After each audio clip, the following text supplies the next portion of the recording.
Durante la mayor parte de mis 29 años, creí que el amor era sinónimo de sacrificio.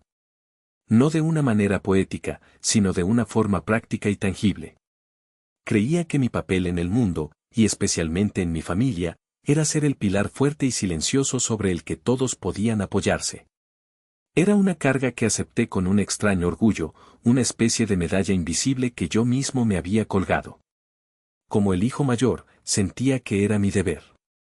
Mi deber ser el responsable, el predecible, el que nunca fallaba. Soy arquitecto. Me encanta la lógica, la estructura, la idea de que unos cimientos sólidos pueden soportar cualquier peso. Ingenuamente, apliqué la misma filosofía a mi familia.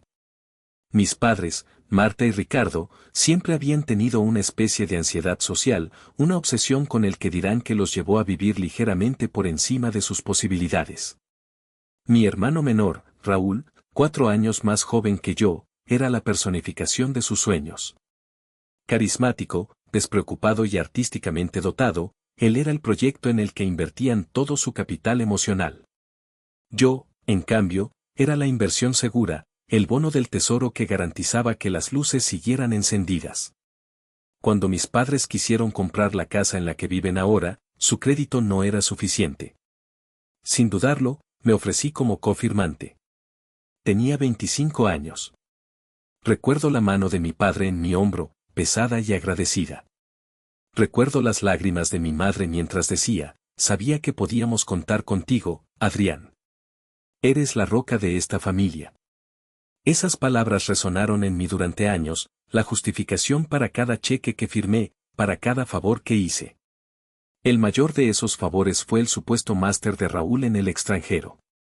15.000 euros de mis ahorros, transferidos directamente a su cuenta para que pudiera convertirse en el gran artista que mis padres anhelaban.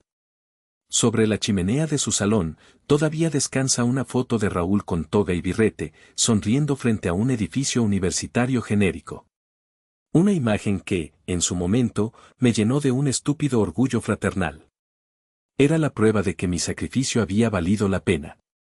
Mi madre a menudo decía, Adrián, tú eres el fuerte. Tu hermano te necesita. Y yo le creía. Creía que mi fortaleza se medía por cuánto podía dar, por cuánto podía aguantar sin quejarme. Todo eso cambió un martes lluvioso de noviembre. Volvía tarde de una visita de obra.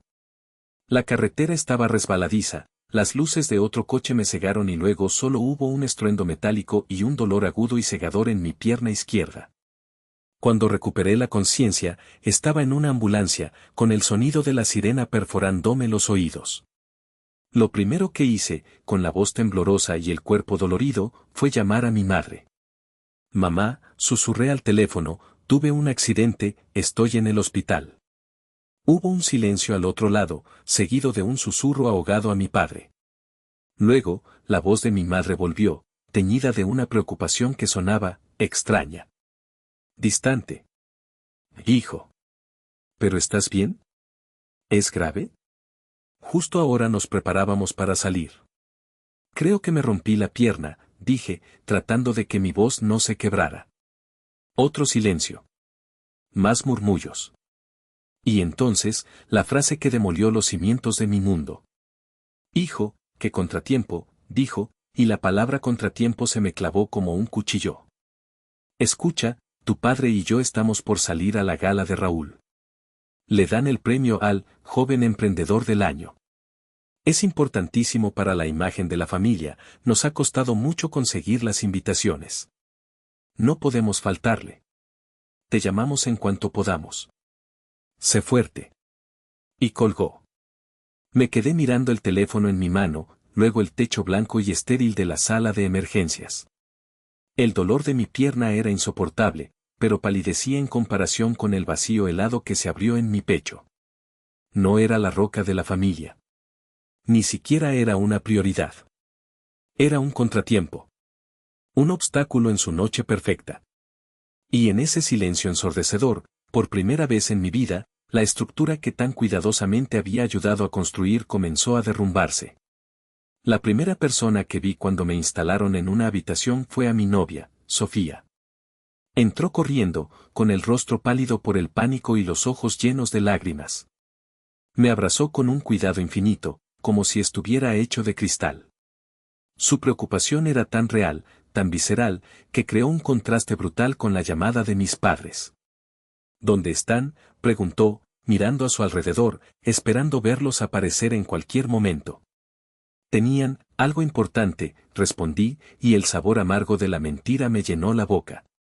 Cuando le conté la verdad, la incredulidad en el rostro de Sofía rápidamente se transformó en una furia protectora que yo nunca había sentido por mí mismo. ¿Algo importante?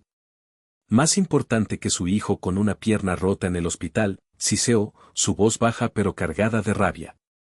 Se sentó a mi lado, me tomó la mano y dijo unas palabras que se convirtieron en mi nuevo mantra: esto no es una familia, Adrián, es un club de fans para tu hermano. Y tú has estado pagando las cuotas de todos. Al día siguiente, mis padres llamaron. Su tono era alegre, ligero. No preguntaron por el diagnóstico final: fractura de tibia y peroné, 2 costillas fisuradas y una convalecencia de meses. En cambio, me bombardearon con detalles de la gala. No sabes qué noche, hijo, exclamó mi madre. Raúl estuvo brillante. Hablamos con gente muy influyente. El alcalde le dio la mano. Mi padre añadió: menos mal que lo tuyo no fue tan grave. Nos habríamos sentido fatal por perdernos esto. Cada palabra era una palada de tierra sobre la tumba de mi ingenuidad. Intenté expresar mi dolor, mi decepción. Me sentí muy solo, dije. La respuesta de mi madre fue instantánea y afilada como un cristal roto: ay, Adrián, no hay que ser tan dramático. Ya estás en casa, recuperándote.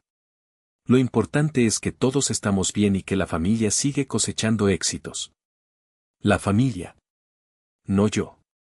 La entidad abstracta que usaban como escudo para su egoísmo. El verdadero punto de quiebre llegó 2 días después. Postrado en el sofá de mi apartamento, con la pierna enyesada y elevada, abrí Facebook por inercia. Y allí estaba. Un álbum de fotos público en el perfil de mi madre, titulado Una noche inolvidable. Celebrando a nuestro campeón Raúl. Decenas de fotos. Mis padres, radiantes, flanqueando a un Raúl exultante que sostenía un trofeo de cristal. Sonrisas deslumbrantes, abrazos, brindis con champán. Se veían tan felices, tan completos. Tan perfectos sin mí. Fue entonces cuando la tristeza se solidificó. Se transformó en una ira fría, lúcida y pesada como el acero. No era el dolor del abandono, era la furia de la humillación. Me habían utilizado, minimizado y descartado. Y encima, lo exhibían con orgullo. La esperanza de recibir su amor o aprobación no murió con una explosión, sino con un clic del ratón. En ese momento, el buen hijo, el hermano abnegado, el pilar de la familia, murió. Y en su lugar nació un hombre que necesitaba respuestas. Mi primer impulso fue llamar a mi tía Elena, la hermana de mi padre. Una mujer sensata y distante que siempre había mantenido una relación cordial pero cautelosa con mi madre. Le conté todo, sin adornos, con una voz monótona que no reconocía como mía. Ella suspiró al otro lado de la línea, un suspiro cansado, como de alguien que ve confirmada una verdad que conoce desde hace mucho. Adrián, dijo suavemente, lamento que hayas tenido que romperte un hueso para verlo. Tu madre vive en un teatro, y tu padre le vendió la entrada hace mucho tiempo. Siempre han valorado más el aplauso de los extraños que el respeto de los suyos. Sus palabras no me consolaron, pero me validaron. No estaba loco. Esa validación encendió una mecha. Motivado por una desconfianza febril, decidí tirar del hilo más grueso y costoso, el famoso máster de Raúl. Rebusqué en mis archivos digitales hasta encontrar el extracto bancario de hacía 3 años, transferencia de 15.000 euros a Raúl García. Asunto, matrícula máster. Con el corazón martilleándome en el pecho, redacté un correo electrónico al departamento de admisiones de la Universidad Londinense. Fui vago, presentándome como un potencial empleador que necesitaba verificar unas credenciales. La respuesta llegó en menos de 24 horas. Era formal, educada y absolutamente demoledora. Estimado señor García, tras una exhaustiva búsqueda en nuestros registros de los últimos 5 años, le informamos de que no existe ningún registro de que el señor Raúl García haya estado matriculado, ni haya completado ningún programa de posgrado en esta institución. Atentamente, Oficina de Registros Académicos. Leí el correo 3 veces. Luego levanté la vista y, en mi mente, vi con una claridad dolorosa la foto sobre la chimenea de mis padres. La toga, el birrete, la sonrisa de suficiencia de mi hermano. Todo era una farsa. Un montaje elaborado y cruel. Mi sacrificio no había financiado su educación, había financiado 3 años de mentiras. ¿A dónde había ido el dinero? A sus viajes, a su ropa de marca, a su estilo de vida, o quizás, a tapar los agujeros de la fachada de mis padres. Estaba procesando esta traición cuando mi teléfono vibró con un mensaje de un número desconocido. Hola Adrián, soy Lucía. La ex de Raúl. Mi primer instinto fue ignorarlo. Pero algo me detuvo. Raúl y yo terminamos la semana pasada, continuó. La forma en que su familia te trató después de tu accidente fue la gota que colmó el vaso. Creo que mereces saber la verdad. Mi pulso se aceleró. ¿Qué verdad?, escribí. La respuesta no fue un texto. Fueron 3 capturas de pantalla. Un fragmento del grupo de WhatsApp familiar, Familia García, de la noche del accidente. Raúl, Adrián tuvo un accidente, dice que está en el hospital. ¿Deberíamos ir? Marta, madre, por Dios, siempre con su drama para llamar la atención justo en los momentos importantes.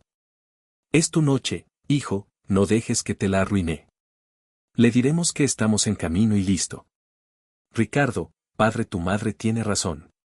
Una foto con el alcalde nos abrirá más puertas que una visita al hospital. Ya es mayorcito, sabrá cuidarse. Raúl, jaja, ok. Tienes razón. Pobre, qué mala suerte la suya. Contemplé las capturas de pantalla, las palabras brillando en la oscuridad de mi habitación. No era solo negligencia. No era solo egoísmo. Era malicia. Era desprecio. Se habían burlado de mi dolor, habían calculado su decisión basándose en el beneficio social. Y mi hermano, el receptor de mi generosidad, había sido cómplice. La ira fría que sentía antes ahora ardía. Tenía la verdad. Tenía las pruebas. Y de repente, supe exactamente dónde y cuándo iba a presentar mi caso. La tradicional, sagrada e hipócrita cena de Nochebuena estaba a solo unas semanas de distancia. El teatro de mis padres estaba a punto de tener su última función. Y yo iba a ser el director. Las semanas previas a la Navidad fueron una extraña mezcla de dolor físico y una claridad mental casi eufórica.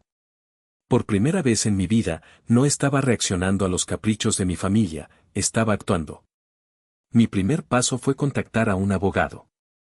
No para demandar, no para buscar una compensación monetaria por el dinero del falso máster.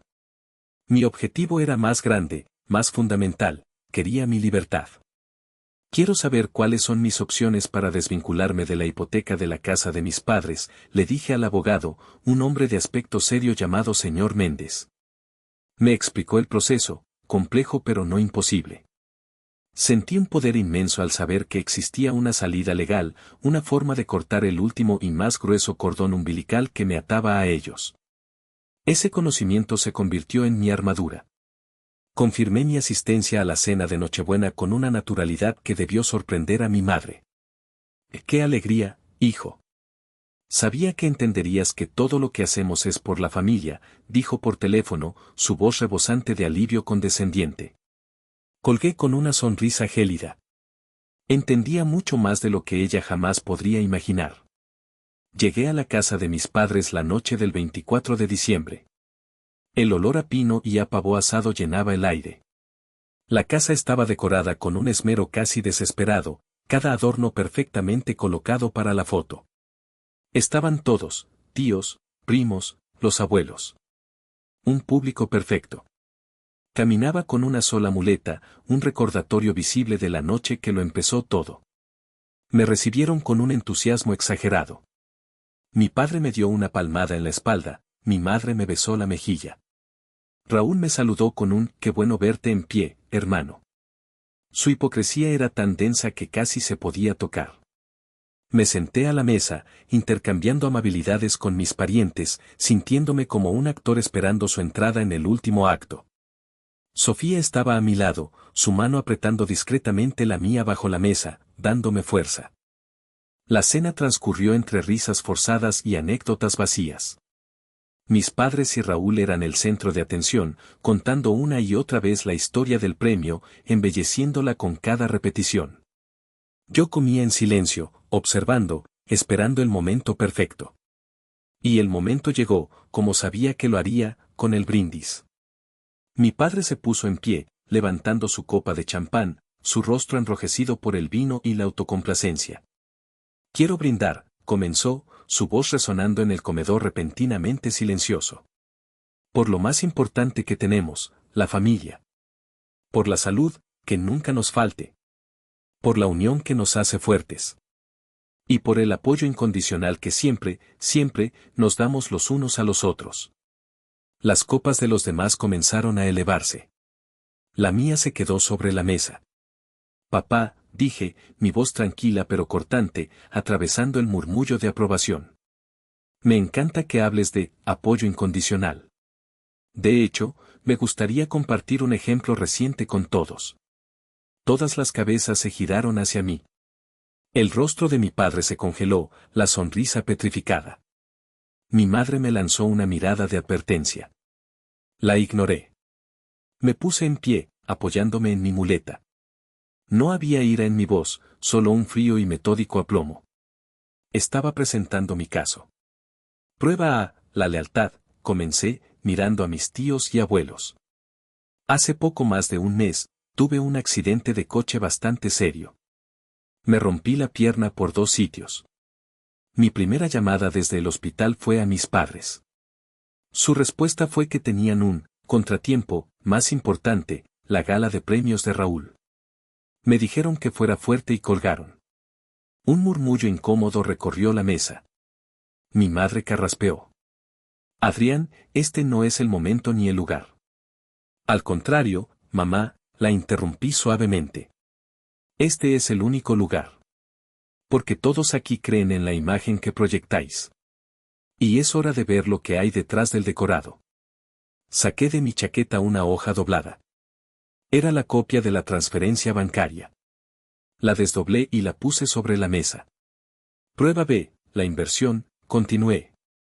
«Todos celebramos cuando Raúl obtuvo su máster en Londres, ¿verdad? Un logro por el que yo me sentí muy orgulloso de contribuir con 15.000 euros. Miré directamente a Raúl, que de repente parecía fascinado por su plato. Lástima que, según la propia universidad, Raúl García nunca ha pisado sus aulas. Me pregunto, hermano, ¿en qué te gastaste exactamente mi sacrificio? El silencio ahora era absoluto, pesado, irrespirable. Raúl se puso blanco como el papel. Mi padre abrió y cerró la boca como un pez fuera del agua. Fue mi madre quien reaccionó, recurriendo a su arma favorita, la victimización. «¿Cómo te atreves?», exclamó, con lágrimas de cocodrilo asomando en sus ojos. «¿Cómo te atreves a venir aquí, en Nochebuena, a atacarnos con estas mentiras, a humillar a tu hermano?» «Humillar», repetí, levantando mi teléfono. «Mamá, la humillación es otra cosa. La humillación es estar solo en una cama de hospital mientras tu familia se ríe de tu drama». Desbloqueé el teléfono y la pantalla se iluminó. «Y no son mentiras. Son vuestras propias palabras. Permítanme presentar la prueba C, la intención». Y con una voz clara y desapasionada, leí en voz alta el contenido de las capturas de pantalla. Leí la frase de mi madre sobre mi drama para llamar la atención. Leí la frase de mi padre sobre que una foto con el alcalde era más importante. Y leí la risa de mi hermano y su pobre, qué mala suerte la suya. Cuando terminé, el silencio era un abismo. Nadie se movía. Mis tíos me miraban con una mezcla de horror y piedad. Mi abuela se llevó una mano a la boca. La fachada, la hermosa y cuidada fachada de la familia García, se había hecho añicos de forma irreparable frente a su público más devoto. Marta me miraba con puro odio. Ricardo tenía la vista perdida en la nada. Raúl no se atrevía a levantar la cabeza. Me apoyé de nuevo en mi muleta. «Feliz Navidad», dije en voz baja. Tomé la mano de Sofía, y juntos, nos levantamos y salimos de esa casa, dejando atrás los restos de una familia que nunca había existido realmente. El aire frío de la noche nunca me había parecido tan limpio, tan puro, tan lleno de promesas. El paseo hacia el coche fue el más liberador de mi vida. No miramos atrás. El sonido de la puerta cerrándose a nuestras espaldas fue el punto final de un capítulo tóxico y doloroso. Mi teléfono empezó a vibrar casi de inmediato con llamadas y mensajes de mis padres y de Raúl. No contesté. En su lugar, apagué el teléfono y me concentré en la sensación de la mano de Sofía en la mía. En los días siguientes, el contacto cero se convirtió en mi política. Bloqueé sus números. Ignoré sus correos electrónicos, que pasaron de las amenazas veladas, «arruinaste a esta familia», a las súplicas manipuladoras, «tu madre no deja de llorar». También recibí llamadas de mi tía Elena y de un par de primos, disculpándose por su ceguera y ofreciéndome su apoyo incondicional. Lo acepté con gratitud, pero sabía que mi camino ahora debía ser lejos de todo ese drama. Mi acto final de emancipación no fue emocional, sino práctico. La primera semana de enero, me reuní con el señor Méndez y firmé los papeles para iniciar formalmente el proceso legal para que mi nombre fuera eliminado de la responsabilidad de la hipoteca de mis padres. Era la forma definitiva de cortar las cuerdas, de asegurar que mi futuro financiero y mi tranquilidad no pudieran volver a ser secuestrados por sus crisis. Fue como quitarme de encima un peso que ni siquiera sabía que llevaba. Han pasado 6 meses desde aquella Nochebuena. Sofía y yo vendimos nuestros respectivos apartamentos y nos mudamos a una ciudad costera a 3 horas de distancia. Conseguí un trabajo en un estudio de arquitectura que valora la creatividad y el equilibrio, no solo las horas facturadas. Vivimos en un lugar más pequeño, más luminoso, con vistas al mar. A veces, por la mañana, salgo al balcón con mi café y miro el horizonte. Mi pierna ha sanado casi por completo. Solo me queda una leve cojera cuando estoy muy cansado, un sutil recordatorio de la noche en que todo se rompió para poder reconstruirse. He aprendido que la familia no es una obligación impuesta por la sangre, sino una elección que se hace cada día a través del respeto, el apoyo y el amor genuino. Mi familia ahora son Sofía, un par de buenos amigos que estuvieron a mi lado, y la paz que siento al final del día. Durante años, creí que mi deber como hombre, como hijo mayor, era cargar con mi familia. Tras el accidente, comprendí que mi verdadero deber era conmigo mismo. Mi deber era respetar mis propios límites, valorar mi propia salud mental y construir una vida donde no tuviera que mendigar afecto o aprobación. Pauve bon LPC y la de Anwan TRNG NHT Matoy TNG SAI DNG. Y ahora, finalmente, estoy en casa.